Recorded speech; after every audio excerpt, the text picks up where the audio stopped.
Avui començarem amb dos acudits d'un humor més que negre.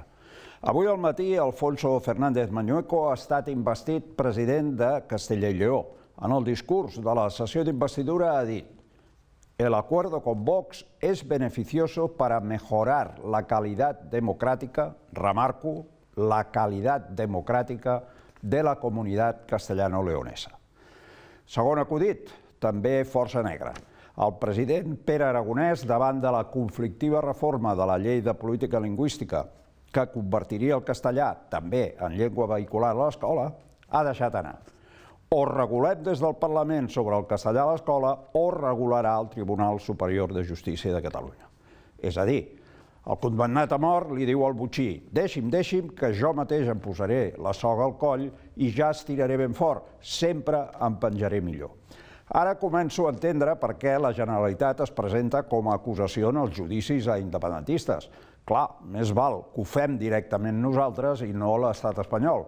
Així ha passat en el procés judicial contra l'activista Adrià Sas, que ha acabat amb una condemna a 3 anys i 6 mesos i un dia de presó per un delicte d'atemptat contra l'autoritat i un delicte de lesions lleu, a més d'una sanció econòmica. Va ser jutjat a l'Audiència de Barcelona, acusat d'haver donat cops a la policia en les protestes del 1 d'octubre de 2018, primer aniversari del referèndum.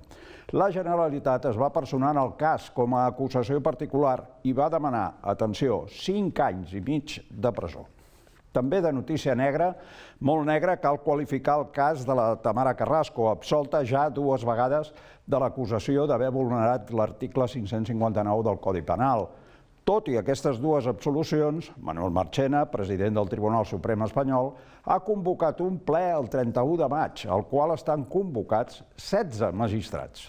Sí, ho heu escoltat bé, 16 magistrats que han de resoldre de manera definitiva el cas de la Tamara.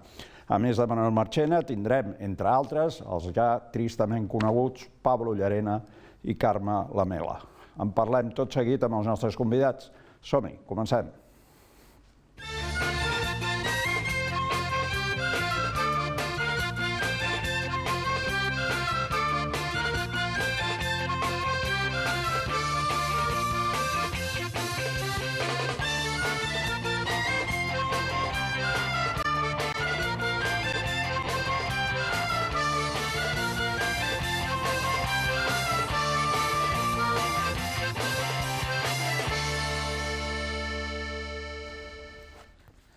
Benvingudes i benvinguts a un nou programa del Vull una resposta, 10a temporada. Com podeu veure, o veureu després, aquí al davant tenim sobre la taula tot un seguit de llibres, Aquí ja es veuen millor. I si tenim llibres vol dir que hem de parlar amb algú relacionat amb els llibres, i ho farem amb Rafael Català. Benvingut, Rafael. Ben trobat, Jaume. En Rafael Català és historiador i editor, està vinculat des de molt jove al món editorial, dirigeix des de 1989 l'editorial Rafel Dalmau, que està especialitzada en història i geografia de Catalunya i alguna altra cosa que anirem veient. Com a historiador, ha publicat treballs de recerca sobre vandalorisme del barroc, el port de Tamarit o la demografia catalana del segle XVIII. Ha combinat l'activitat editorial amb cursos sobre història i cultura catalana. Amb ell parlarem d'aquesta editorial Rafel Dalmau, importantíssima, i dels títols, les col·leccions que han editat i que encara editen. Tenim amb nosaltres Dolors Feliu, una vegada més. Benvinguda, Dolors Feliu. Moltes gràcies per convidar-me. Dolors Feliu, jurista, ja la coneixeu, i també en Josep Pinyol, ja conegut de tots nosaltres. Benvingut, Josep. Hola. Historiador. Bona nit. Josep Pinyol, historiador. Avui hi ha historiadors. Digues? Que avui hi ha historiadors. Avui hi ha historiadors. A l'últim programa que vas venir, fa no sé quan, també hi havia un altre historiador. Es venia per ells. Anem d'historiadors aquí. Bé, avui parlarem amb en Rafael Català sobre aquesta editorial, una editorial importantíssima, Rafel Dalmau. Com neix aquesta editorial? És en Rafel Dalmau que l'impulsa? L'avi era Rafel Dalmau Ferreres. Ell ja havia estat primer aprenent d'antiquari, després llibreter, encarregat de llibreria a Can Puigalfonso, on ara hi ha la seu del Col·legi d'Arquitectes, va establir-se als anys 30 com a Edicions Mediterrani pel seu compte, malauradament va haver de fer la guerra, va exiliar-se i de retorn de l'exili va obrir la llibreria Dalmau. Al cap de 5 anys, el 46, editorial Dalmau i Jové, i el 59 és quan ell, Rafael Dalmau i Ferreres, i ma mare, Maria Carme Dalmau, funden Rafael Dalmau Editor. I què és el primer que editeu? La voluntat és difondre llibres en català. Aquest és el primer propòsit. Inicialment tant de narrativa com d'assaig, i d'assaig inicialment tant d'història com de monografies locals, com també de pensament. És a dir, que permetés fer un salt endavant. Hi ha una cosa que val la pena d'explicar, que és que, com a llibreria Dalmau, ja l'àvia havia tingut ocasió de tenir el primer permís, gràcies al pare de l'Antoni Tàpies, que era també el gendre del Puigalfonso, del qual havia estat l'avi l'encarregat de la llibreria als anys 20, de tenir el primer permís per editar en llengua catalana, i havia estat l'edició del Mosaic de Víctor Català l'any 40, als principis dels anys 40, als mitjans dels anys 40, el 45 crec recordar de memòria.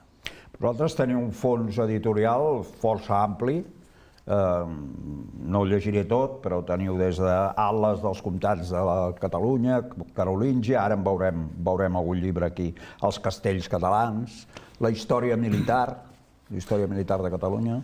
El propòsit de l'editorial des del bon començament era cobrir els buits que feien falta en la llengua catalana. Què podem fer nosaltres? I aquest propòsit segueixen així. Què ens convé cobrir els buits que facin falta? Nosaltres tractem ara bàsicament geografia, història, cultura popular, excursionisme, història en un sentit molt ampli. Inclouríem història de la literatura si convingués, història de l'economia també, però aquesta perspectiva. I llavors sempre hi ha hagut una triple línia. Obres de referència, heu esmentat els 10 volums dels Atles del Comtat de la Catalunya, que m'hi aturo un moment. Sí. En Jordi Bolòs i en Víctor Hurtado, medievalistes de pro, durant una colla d'anys, i una colla d'anys vol dir 30 anys, han buidat tota la documentació d'època carolíngia, és a dir, dels segles IX al X, del 785 al 1010, per dir unes dates, catalanes, dels comtats catalans, i l'han posada en cartografia, en mapes. I això ja no són aquelles llistes de noms, d'esglésies, de topònims que pots trobar a la Catalunya carolíngia del Ramon de Badal, sinó un pas més que incorporar la cartografia dins de la historiografia catalana, que n'estem febles. I en Víctor Hurtado, amb aquesta obra, hi ha contribuït. Jordi Bolòs, el gran especialista del paisatge carolingi a casa nostra, i han fet una feinada immensa perquè són uns mapes d'un rigor i d'un atractiu impressionants que les universitats alemanyes, europees, angleses tenen, perquè la documentació carolíngia a Catalunya és la més rica, o en tot cas una de les més riques d'Europa. Parlant d'Atles i parlant d'en Víctor Hurtado, per exemple, he agafat aquest llibre, aquest que veieu aquí, que és Atles, Manual d'Història de Catalunya. Tot això són mapes. Ens feia falta. Tenim atles d'història de Catalunya, en tenim, però en tenim atles amb un volum de mida regular, de mida dinar 4, per entendre'ns, o fins i tot una mica més, que poden comprendre 300 mapes. Doncs bé, aquí, amb 3 volums, manual, vol dir que tu el pots tenir a la tauleta a la nit a mà, no cal que el tinguis al prestatge i que maneguis un volum gros, sinó d'una forma molt pràctica, volgudament pràctica, manual, tu puguis amb 2 mapes i amb 2 minuts preparar-te un tema d'història de Catalunya per visitar el lloc, per enriquir-te amb informació, per deleitar-te, per conèixer el país, per conèixer la història o per preparar una classe d'història si ets professor d'història. I són un miler de mapes, parlem números rodons, són 800 i tants mapes i 100 i tants gràfics, però que cada 30 anys pots trobar un mapa sobre política, economia, cultura, societat, religió, els països catalans de Catalunya, però amb visió, i a més, amb visió de països catalans, i a més, els mapes no els tallem en el perfil del Principat. És a dir, en molts d'aquests mapes trobaràs les referències europees, trobareu les referències mundials, són mapes d'Amèrica, són mapes del Mediterrani, perquè, esclar, Catalunya és important perquè juga un paper a Europa i a la història del món. Has dit que eren 3 volums? 3 volums. 3 volums. Jo ara, simplement obrint-lo així una miqueta a l'atzar, doncs llegeixo aquí un mapa del creixement demogràfic al segle XVIII. Especialització agrària. Tot això no es deu veure gaire bé, però en tot cas, doncs fixeu-vos com són aquests mapes. A cada pàgina n'hi ha un o dos. Reus i el negoci de l'aiguardent. És a dir, que una nova indústria, el cotó. Això és molt modern. A més, segueix els paràmetres homologats de la cartografia europea. Es busquen colors harmònics, la informació veraç, si no tenim informació no la reproduïm, la contrastem, procurem que siguin mapes bonics, perquè la cartografia també ha d'entrar per la mà, i creiem que és un resultat magnífic, fruit de la dedicació d'en Víctor Hurtado fonamentalment i de tot un equip de cartògrafs, correctors, dissenyadors que col·laboren amb aquesta obra que hem acabat recentment. Continuem parlant d'Atlas, en aquest cas, i continuem parlant de Víctor Hurtado, ara conjuntament veig amb en Manuel Forcano, Atlas d'Història dels Jueus de Catalunya. Que ha tingut el Premi Ferran Soldevilla, el millor llibre d'història. Mira, els 2 últims anys han donat autors de la nostra editorial, cosa que ens enorgulleix força, i aquest Atlas d'Història dels Jueus de Catalunya. No hi ha res més cartografiable que la història dels jueus.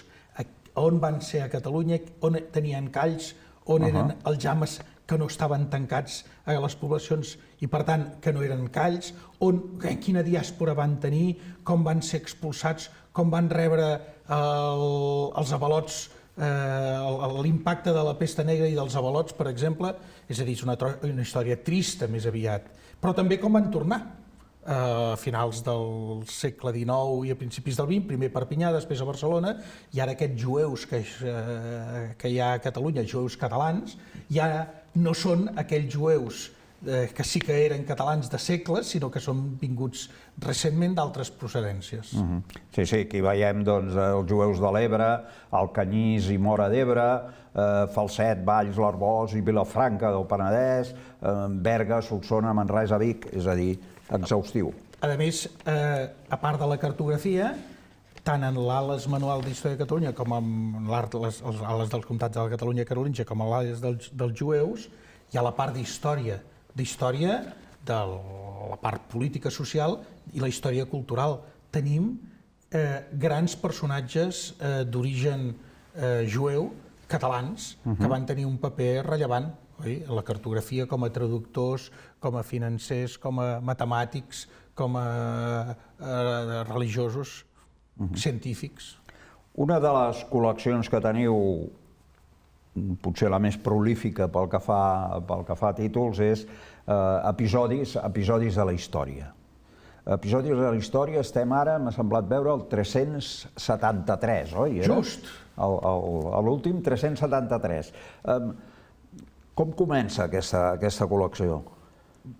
És interessant. Dèiem que la funció era cobrir la voluntat de l'editorial, que ja perdura durant 3-4 generacions, perquè ja tenim la quarta generació que empeny per darrere en cuidant-se'n, cobrir buits. I en Ferran Soldevila, l'historiador Ferran Soldevila, quan va saber que el Rafel Dalmau, és a dir, el mon avi, engegava l'editorial que du el seu nom encara avui, vam parlar a veure com podíem fer de manera que la gent pogués llegir Història de Catalunya, un capítol de la Història de Catalunya, un tema de la Història de Catalunya cada mes.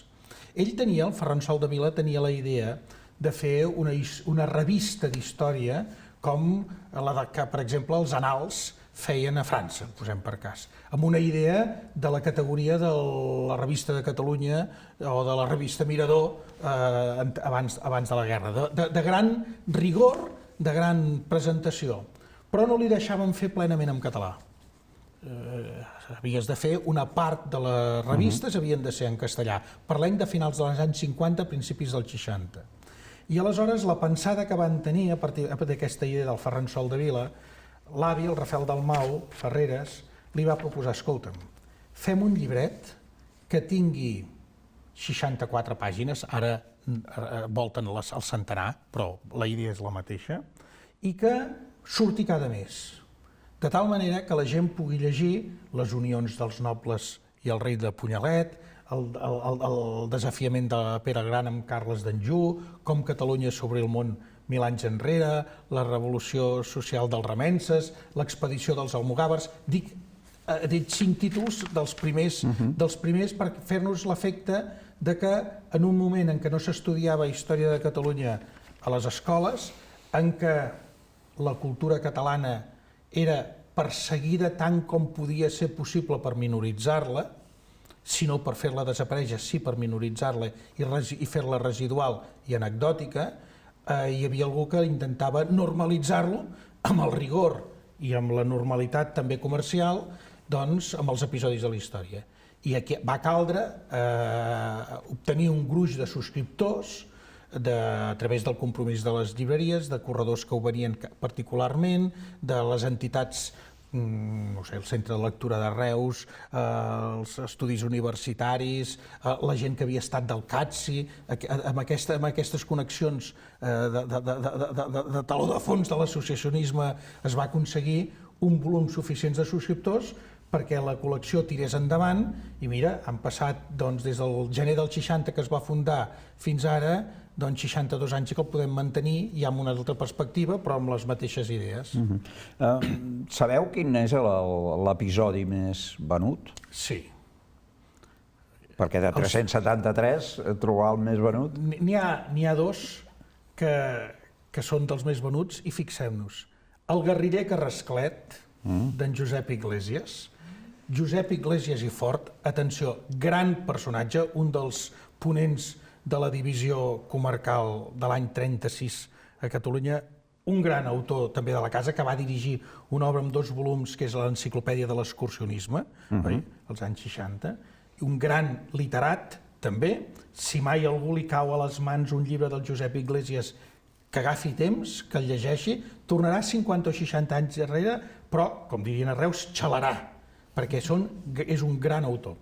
Doncs en Josep Iglesias i amb el Guerriller Carrasclet, i un altre que és el Decret de Nova Planta, de Joaquim de Camps i Arbotx, un altre autor que hem de recuperar, jurista, que havia tingut un gran paper, havia estudiat els remenses, havia estudiat les lleis de contracte de conreu, no sé si ara el Parlament va ser citat també en una intervenció últimament a través de quan es va parlar dels contractes de conreu.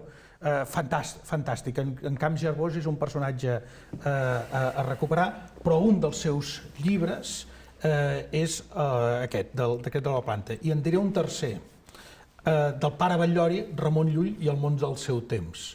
El Ramon Llull i el món del seu temps li vam demanar de reeditar-lo diverses vegades i em va dir: senyor català, no m'ho demani mai més.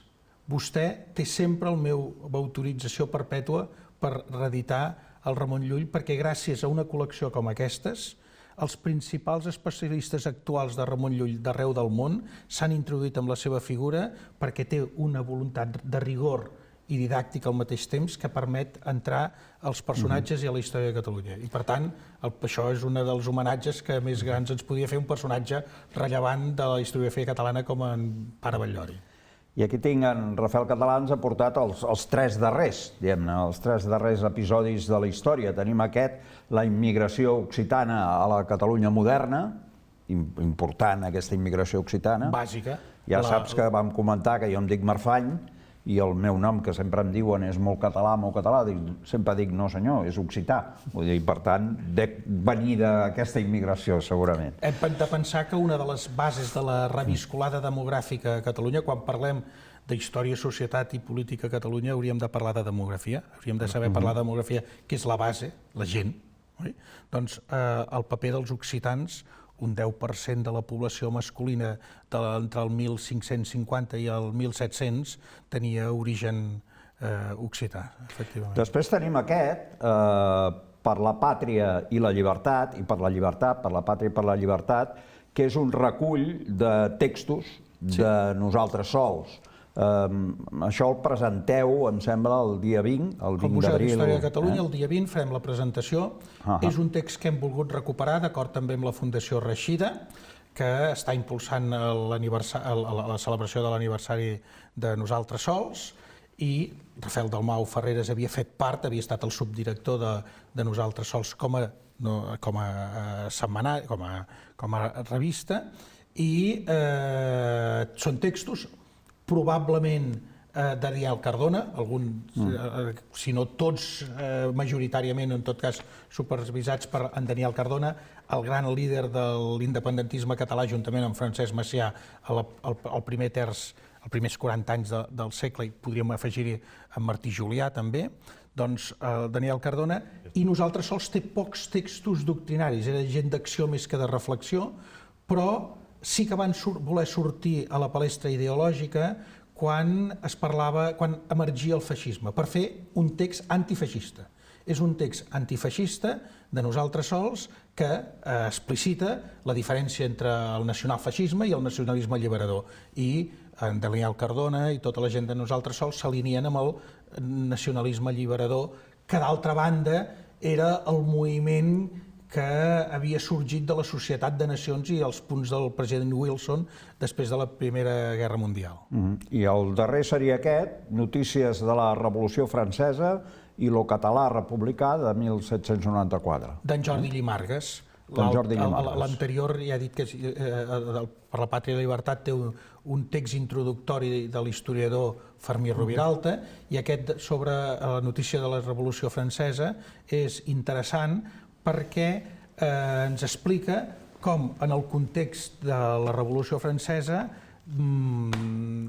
les notícies que arribaven a Catalunya estaven molt mediatitzades perquè des del poder s'opacaven a Catalunya i a la monarquia borbònica, al conjunt de la monarquia borbònica, però els francesos van intentar seduir els catalans a partir de textos en llengua catalana construïts a partir de la defensa de les llibertats amb esperit republicà que els catalans havien perdut el 1714. És clar, ells ho aplicaven, aquests francesos revolucionaris, a la Catalunya del sud dels Pirineus. No se n'en recordaven que al nord dels Pirineus ells aplicaven la mateixa...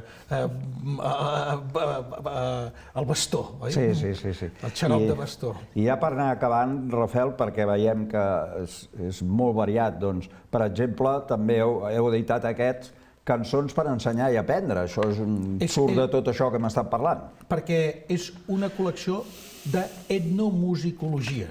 És a dir, parlem d'història, parlem de cultura popular, i és un recull fet per Francesc Vicenç, un autor mallorquí, que ha plegat cançons i les explica per conèixer el per què. En la col·lecció tenim altres llibres d'en Jaume Ayats, d'altres autors diversos. I fins i tot un còmic. Tenim una col·lecció de còmics. Aquest que ensenyo és Bruixes, Bruixes 1617. És el darrer de la col·lecció Traç del Temps, tots publicats amb l'Oriol García Quera, dibuixant, amb una trajectòria de pràcticament una vintena de còmics, i els darrers 5 els hem publicat amb en Rafael Dalmau editor, justament perquè tenen aquesta temàtica històrica i és una manera, és un llenguatge al còmic també de fer conèixer, és un llenguatge adult, no és només un llenguatge infantil, el còmic, en l'any 2020, oi? Bé, com podeu veure, doncs, llibres per triar, per remenar i de tot tipus. I si me'n permets una mica més, fa poc que hem presentat els orígens del miracle econòmic català. Hem esmentat la història militar de Catalunya en 4 volums. Aquí el tenim. Hem esmentat l'enciclopèdia de l'excursionisme. Són obres de referència. En aquest cas es tracta d'un estudi pioner que explica per què Catalunya és, podem dir-ho, al sud dels Alps, l'única regió econòmica, el concepte de regió econòmica, que precoçment agafa el camí de la industrialització, i això explica el dinamisme comercial, econòmic, social. Amb un afegit interessant. No és només parlar de demografia, d'agricultura, d'indústria, de comerç, de tecnologia, sinó també es posa en valor el capital humà i el capital social i la cultura com a patrimoni econòmic per créixer. Allò que han fet els finesos, doncs els catalans també ho vam fer al segle XVIII. D'Antoni Simón i Tarrés. Catedràtic d'Història Moderna a la Universitat Autònoma. Doncs me'n vaig als altres convidats. Naturalment. Doncs no sé, si heu quedat una mica així esmaperduts i retivats. Estem il·lusionats, diria jo, de tanta bon material que veiem aquí, i realment jo penso que aquesta manera de veure la història, que abans ho comentàvem i que s'ha vist amb el comentari de tots els llibres, que intenta ser innovadora, per exemple, amb els mapes, que introdueix el còmic, els llibres que no és innovadors, però sí que és engrescador, aquests capítols tan ben fets de temes monogràfics. La veritat és que fa un gust de taula, i ara que ve Sant Jordi realment se'ns posen les dents llargues amb tant de llibre tan bonic i tan interessant. Josep. Per un historiador veure tot això és allò ganes de comprar-los tots. Vull dir, això mateix del miracle econòmic català és molt important perquè, clar, la interpretació que ha dominat fins ara és la del Pierre Vilar, que és molt economicista i mecanicista, tot i que ell hi veu l'origen de la diferenciació respecte a Espanya. Però, clar, insistir en el tema del capital humà com a origen del desenvolupament, o com a origen, com a condició sine qua non del desenvolupament, és molt important.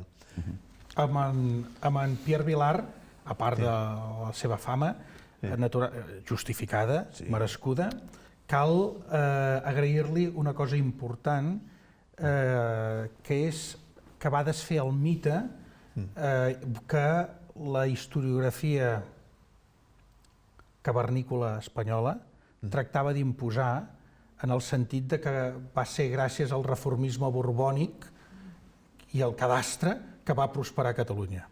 El Pierre Vilar això ja va demostrar que no era així. Abans, però la idea aquesta la va exposar en part l'Ernest Lluch.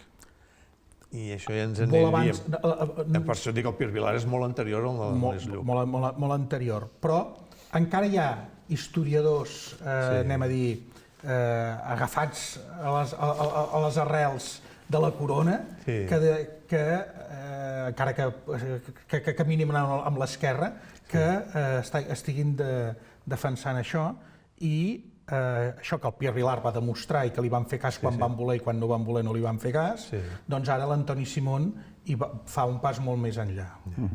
La Dolors ha comentat que estem a prop de Sant Jordi i crec que podem parlar d'alguna anècdota de Sant Jordi, no? Amb el dia del llibre convindria saber que quan va començar, un valencià, en Vicent Clavé, va fer la proposta el 1926 de fer el dia del llibre, i el dia del llibre, pensem que estàvem en l'època de la dictadura del Primo de Rivera, va ser determinat el 7 d'octubre, el dia que havia nascut Cervantes.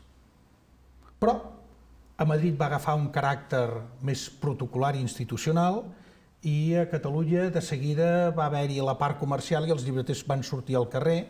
Per això es fa el 10% de descompte, perquè el 7 d'octubre era per buidar les llibreries i que després la campanya de Nadal, que era la bona, tenir els prestatges buits, és la raó del 10% de descompte.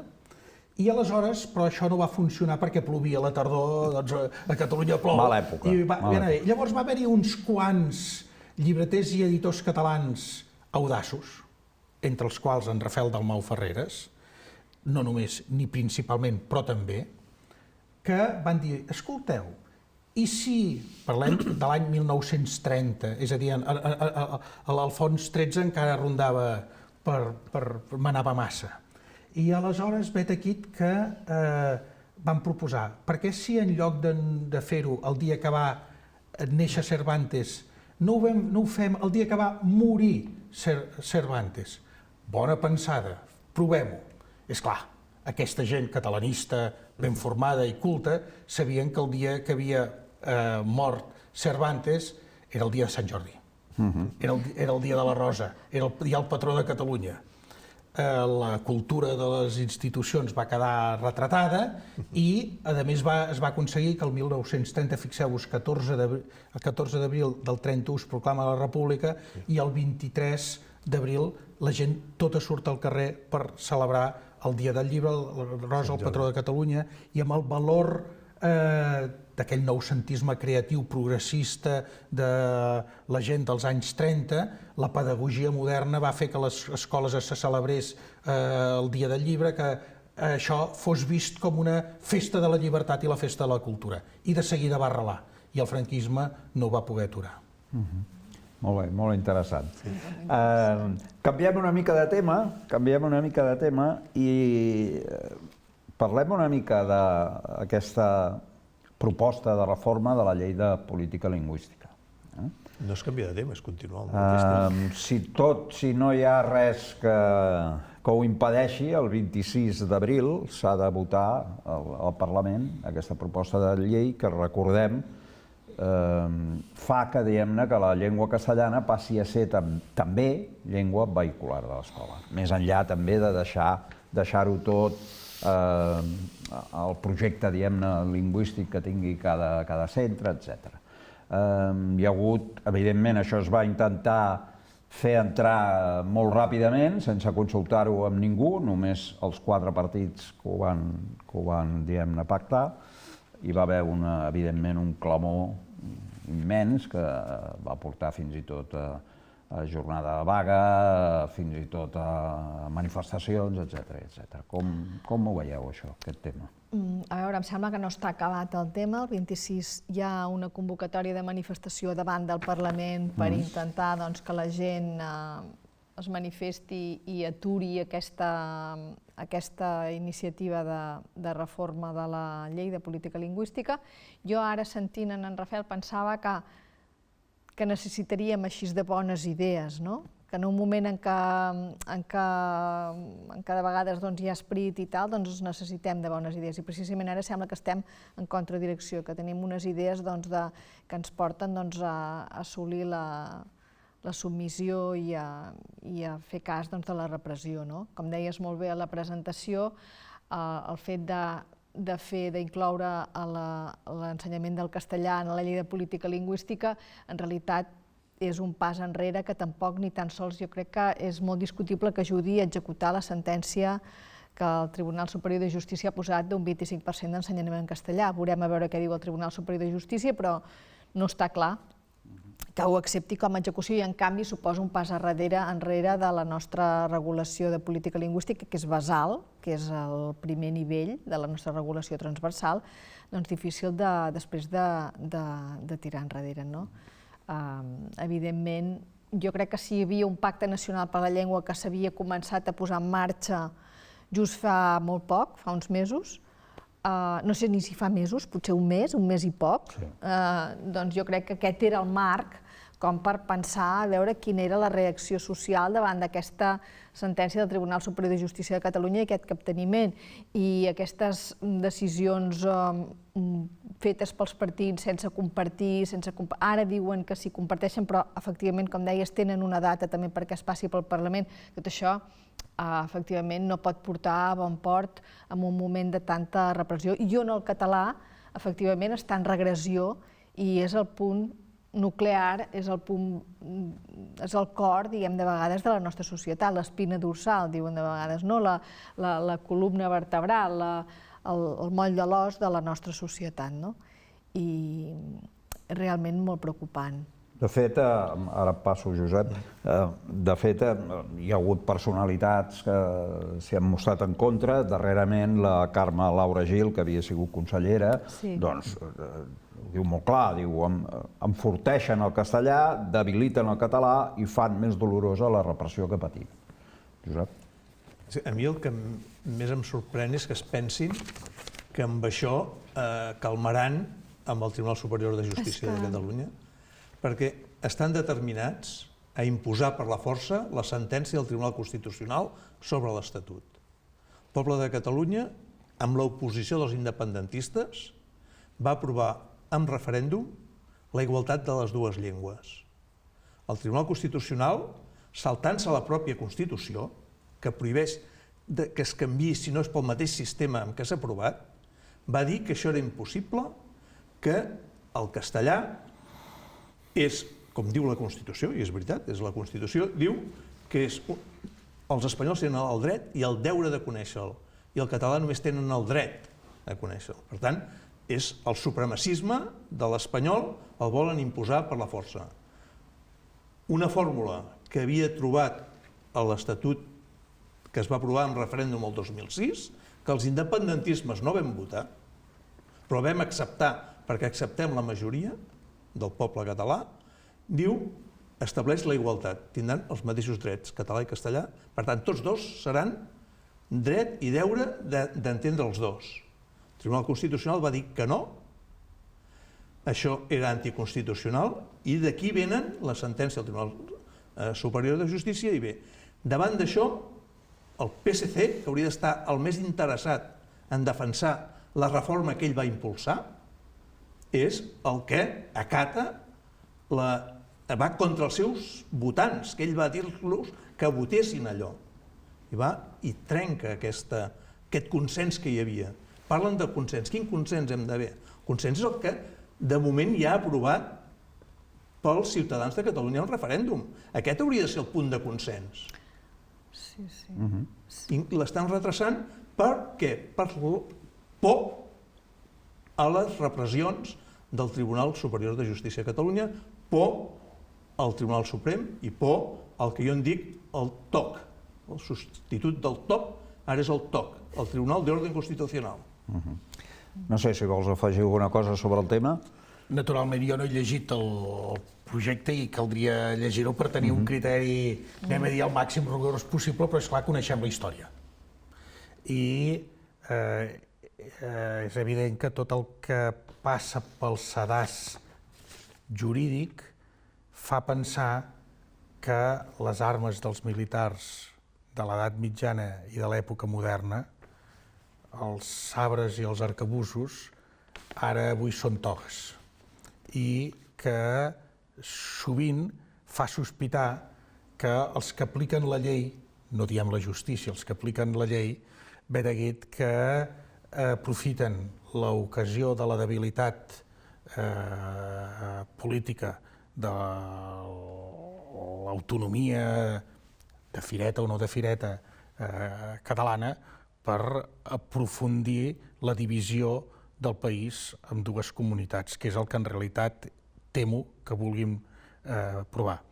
Si els polítics nostres han fet aquesta reflexió i creuen que podran evitar-ho, doncs podem dubtar-ne.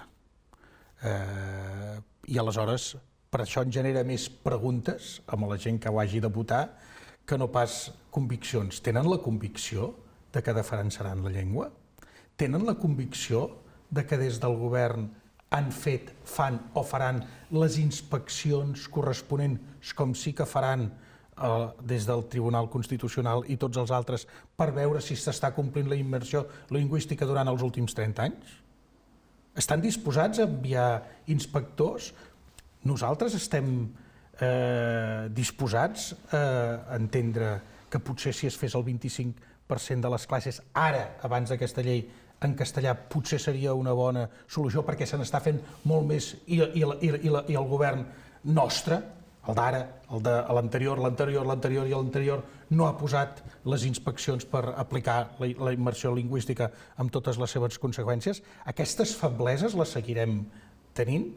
en funció de com estiguem predisposats a aplicar fermeses o febleses, podem prendre les decisions parlamentàries que cregui convenients, sense haver llegit, però la història ens demostra que quan hem intentat fer jugades una mica complicades, sempre han guanyat el que tenen el sabre, l'arcabús i la toga. L'astúcia.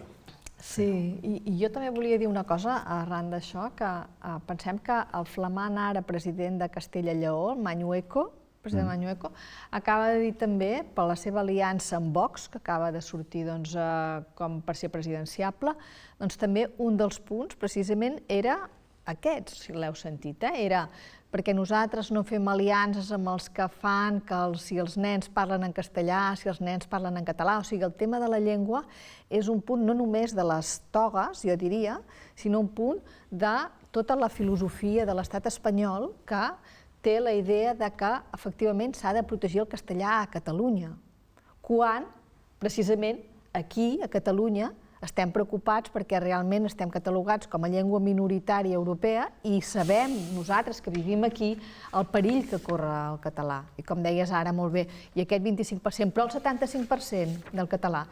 I jo crec que aquest és un punt que escenifica clarament la contradirecció que portem, perquè des de l'estat espanyol, ja sigui legislatiu, executiu i judicial, volen protegir el castellà a Catalunya, mentre que a Catalunya estem preocupats perquè hi ha un franc retrocés i un perill d'extinció del català. Per tant, aquesta tensió jo la veig irreconciliable si és que no anem efectivament a aconseguir la independència del país. És irreconciliable perquè Catalunya és l'enemic interior. País, això ho deia el Pierre Vilar, país que no té enemics exteriors, s'ha hagut de buscar un enemic interior, un país que també havia exterminat els jueus, i llavors troben amb el representant que anava per Castella amb un maletet i tot això el troben. I això som l'enemic exterior. És a dir, l'anticatalanisme és la variant espanyola de l'antisemitisme. I si no entenem això, no entenem la reacció, perquè al Mañueco li importa un bledo que passi a Catalunya, però sap que hi ha una part molt important dels seus electors que sí que són molt sensibles amb això i, per tant, i que es disputen amb Vox. Tal qual, sí. L'altre dia m'explicava un amic meu que va ser a Andalusia, que es veu que hi ha un senyor que té una afició als pessebres i ha fet un museu, però no sé quants metres quadrats, enorme. I diu, molts dels pessebristes que han exposat allà són catalans, diu, perquè són bons, i va anar un, i en el llibre va dir, el museu està muy bien, pero hay demasiados pesebres catalanes. I ell que està allà perquè li agrada, i es veu que ha guanyat molts diners, té molts diners perquè val una fortuna allò, i té pocs visitants, no es pot... Diu, ¿y por qué no formas aquí abajo, gilipollas? Sí, clar, coses que... No sé, volies dir alguna cosa? No sé si el Josep volia acabar. No, dic, si no entenem que fem, que som els jueus d'Espanya, no entenem el que està passant allà. En realitat, està tot explicat quan després de 45 anys de restauració borbònica, de segona restauració borbònica, cap dels governs ni dels parlaments espanyols no ha estat capaç de considerar pròpia la llengua catalana d'ús en les institucions espanyoles i ha estat incapaç d'avalar una llengua amb 10 milions de parlants a Europa. Quina vergonya haurien de tenir els d'allà que es diuen cultes d'expulsar una llengua que per ells hauria de ser pròpia de l'escenari de la palestra pública. I els nostres, que ho han provat del dret del revés, i aquest consens és molt més enllà de l'independentisme, és una cosa general, sobretot quan va funcionar, fixeu-vos, i quan va funcionar l'ascensor social. Tot això és la combinació de la política insidiosa de determinats grups minoritaris que ho eren a casa nostra, sumat en que deixa de funcionar l'ascensor social i, per tant, la llei del mínim esforç fa falta que no abona que el jovent, o qui sigui, com menys esforç faci, doncs més senzilla tindrà la vida. I, per tant, si no ha d'aprendre llengües, millor. Doncs no. Aquí s'ha d'aprendre llengua perquè la llengua és una llengua de convivència i la llengua de convivència a Catalunya és el català. Ens queda, com sempre, poquíssim temps i els temes que tenia doncs, no els tocarem, però ja que tenim la Dolors Feliu aquí sí que volia tocar, ni que fos molt breument, aquest tribunal de 16 magistrats encapçalats per Marchena, Llarena i la Mela per jutjar el cas de Tamara Carrasco, que ha estat absolta 2 vegades ja. Com es menja això? Sí, realment, a més, és un article aquest del 559 del Codi Penal, que el que diu és que... Que pot sentar precedents. Pot sentar precedents, i jo crec que aquí també tota aquesta escenificació, perquè realment és el tema de missatges que poden incitar a fer delictes contra l'ordre públic. Ja no estem tampoc en tema de terrorisme, simplement ordre públic, missatges i ordre públic. I per tant, aquí, evidentment, hi ha un perill molt clar de que s'incideixi en la llibertat d'expressió, aquest era el tema també de la Tamara Carrasco, recordem que eren whatsapps, que no eren ni tan sols missatges públics. Recordem també que tant el jutjat de Barcelona com l'Audiència de Barcelona, provincial de Barcelona, la van absoldre, i efectivament es tracta d'això, de fins a quin punt es pot fer un missatge que es pugui considerar que inciten a l'ordre públic.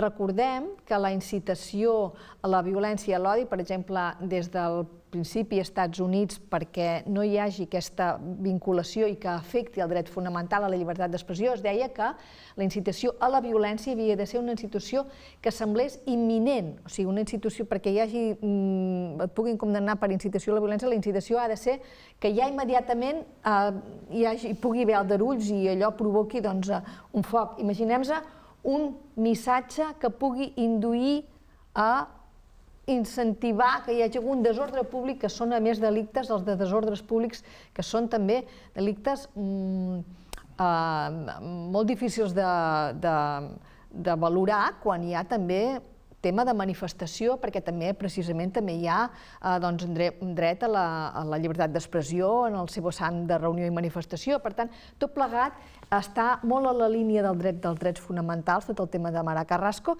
i jo crec que aquesta gran escenificació respon a això, a aquest perill que hi veuen, però al mateix temps esperem que no sigui per fer una escenificació torni a ser una escenificació de duresa contra l'independentisme. Esperem que no sigui això, perquè en aquests moments el Tribunal Europeu de Drets Humans ja té els casos també dels judicis dels que han tingut ja indults i dels presos del 1 d'octubre de 2017, i per tant, ara en aquests moments ja tenem que el Tribunal Europeu de Drets Humans ja està començant a mirar cap aquí, ja té sobre la taula, i hi ha també el cas de Valtònica sobre la taula, com sabem, en els tribunals també belgues, i per tant jo entenc que aquí hi ha un tema també d'imatge cap a l'exterior en relació a aquest article concret i, evidentment, amb el cas de la Tamara Carrasco, que és el cas de l'independentisme, que ja sabem que hi ha, com has dit molt bé, Jaume, aquests personatges tristament coneguts per nosaltres, com el Marchena, el Pablo Llarena, la Carmen Lamela, i que, per tant, veurem a veure què estan pretenent en aquest cas. Estem fora de temps, però si vol mig minutet... No oblidem que va ser detinguda com a terrorista per enviar un WhatsApp. I li van enviar una pila de guàrdies civils per anar a detenir un terrorista per fer un WhatsApp. I l'any de confinament que ha tingut, que és gravíssim, unes mesures cautelars d'aquest nivell no són comprensibles ni són proporcionals. El que no vol el Marchena i el Tribunal Suprem i la justícia espanyola en general és que els 3.000 encausats, tots 3.000, passin que vagin saltant i no hi hagi ningú detingut. Volen detinguts. Doncs ho hem de deixar aquí perquè ja no tenim més temps. Moltes gràcies, en Rafael Català. No cal dir que desitgem tots els èxits del món a l'editorial del Mau. Gràcies, Dolors Feliu, gràcies, Josep Pinyol. Nosaltres marxarem amb la frase de la setmana. Avui es compleixen 29 anys de l'assassinat de Guillem Agulló a Montanejos, al País Valencià. La frase és de Gemma Pasqual. Els seus 18 anys són perpetus. La mirada congelada en una fotografia ens encoratja a continuar la lluita. Guillem Agulló, ni oblit ni perdó. I marxem, com sempre, amb el pensament posat en tota la nostra gent, que ja ho sabeu, és tota la que pateix la repressió, la presó i l'exili, perquè els volem lliures i els volem a casa. Que passeu una bona Pasqua i nosaltres tornarem, que tingueu molt bona feina.